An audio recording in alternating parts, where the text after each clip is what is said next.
Lab 5 for EMT 320. In this lab, we were asked to create the following components on window 1 of our project. For the first, we were asked to combine a button component, a 3D image of an unpressed button, and a 3D image of a pressed button to create an animated button that responds to being pressed.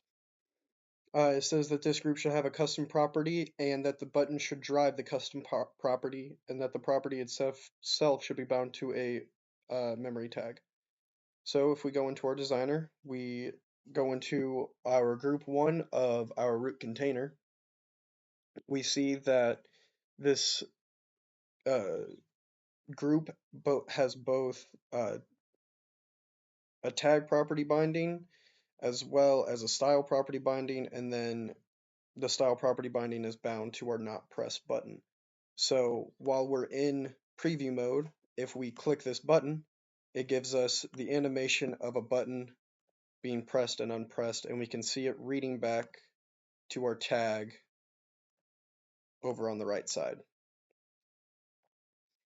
For part 2 of this project, we were asked to create a slider component that also binds to a memory tag. It says that we need to create a level indicator component combined with a tank image from the Simple Factory with a cutaway of our choice using the difference tool to display the level indicator component beneath it in the Z order. This newly created group should have a custom property. The level indicator needs to be bound to the property, and the custom property should be bound to the memory tag controlled by the slider. It tells us that it may look similar to this, but the tank style and cutaway are up to us. So if we go back into our designer, we have our tank group over here on our right side. We have our memory tag that is linked to our slider on the right side as well. And we also have our level indicator that is in the very back of our group based on the Z axis.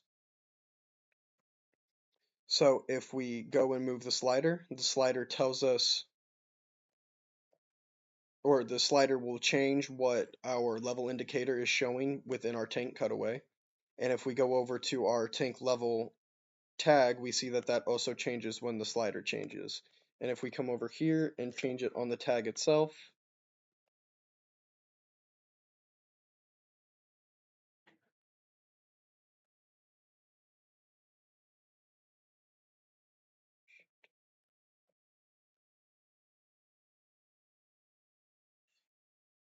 and press enter, sorry, that's what I was missing there.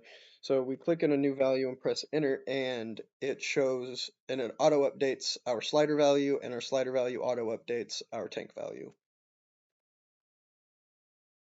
That was my submission for Lab 5. If anything is incorrect, please let me know. Have a wonderful day.